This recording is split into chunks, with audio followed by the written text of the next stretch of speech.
Hi and welcome back, hunters. Here is my new Dragon Piercer and 1000 Dragon Bow guide. As I said in last video, this build will be more damage oriented. We will now also use the 1000 Dragon skill in this build. It deals so much damage, even more than Dragon Piercer. Compared to last build, this one will give your way more damage, while keeping your safety and adds you great mobility. So let's begin with this build general gameplay. We won't need any stamina surge now in this build. Before we used multiple charging sidestep to move around. And this was consuming lots of stamina. We will now use the flying swallow shot move instead. To do it, just do a charging sidestep, hold a direction and press triangle. It will cost you around half less stamina, will deal damage and will move you farther. The gameplay will now be charging sidest, flying, swallow shot into a Dragon Piercer if you are safe, if not, again sidestep and flying and so on. Here is an example of it. This will enable you to get closer fast to do your Dragon Piercer in range.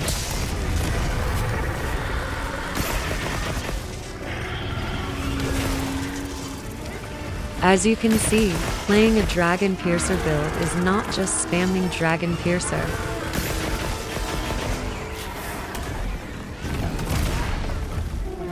You have to dodge a right time to refill your coating bar and keep dancing around to have a safe place to do your fast Dragon Piercer.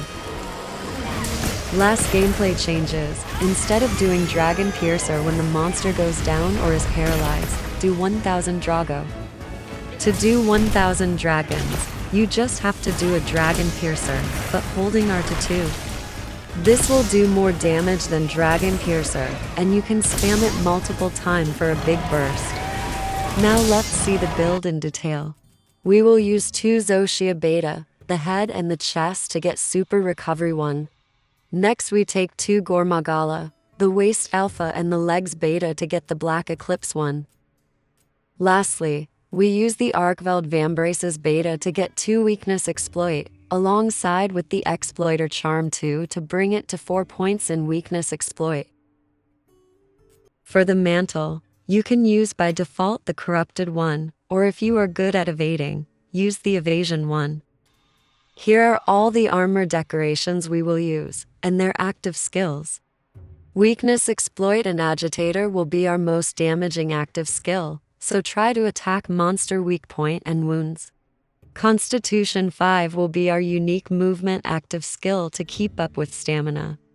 Divine Blessing will mainly be our Joker card, versus incoming damage while charging Dragon Piercer. Pairing with Divine Blessing, you have the Defender Meal that will also reduce damage and save your life. You can get this by eating the new food from the new Grand Hub. It will also boost your attack. This is where to eat the new food. Press select menu and choose Springy Kunafa's cuisine. And just use Kunafa meal voucher or pick a meal voucher if you have none. Lucky meal will grant you more rewards. Defender meal will reduce damage you take. And insurance meal will prevent the first time faint. Let's now see the 2 last armor deco slot that you can change according to your gameplay. I have used Latent Power and Maximum Might to have more available stamina and more affinity.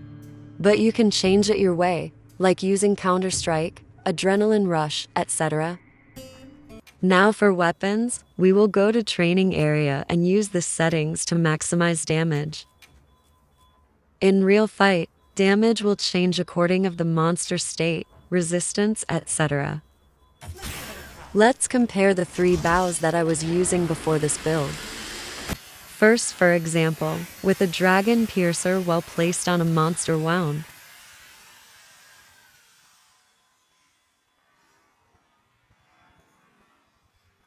And then, with the 1000 dragons while placed on wound.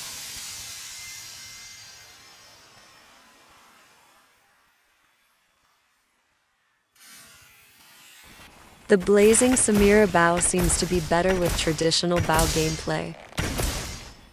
It is even better if you use the 4 pieces Rathalos Alpha bonus set Scorcher 2. As you can see, this combination bring the bonus damage from 50 to 104, 2 times per basic rotation circle. The winner of our test was the Griefbringer Urstox. Here are its decorations. The G-renowned Tristram damage was not so far from the Urstox. Personally, I like both. Leave me a comment if you also tried this bow. Let's summarize gameplay changes from previous guide. Do the jump trick too, move around, use less stamina, and fast Dragon Piercer if safe. When the monster is down or paralyzed, spam the fast 1000 dragons.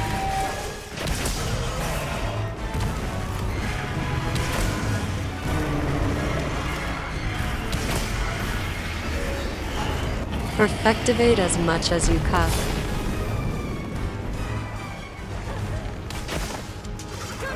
Not only check to be safe, also always check that you are in range.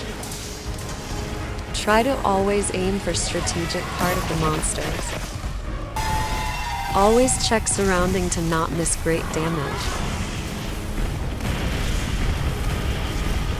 Like here with the Shrine Fragment, that can really do a real huge damage.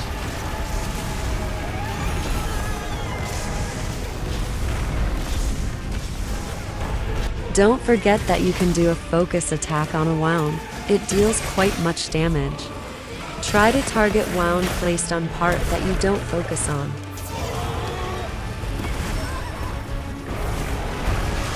When you are not sure to be at safe range, keep doing flying jump attack. You have a lot of stamina that regenerate fast, so use it. When you find yourself not in range, try to hit the nearest part of the monster.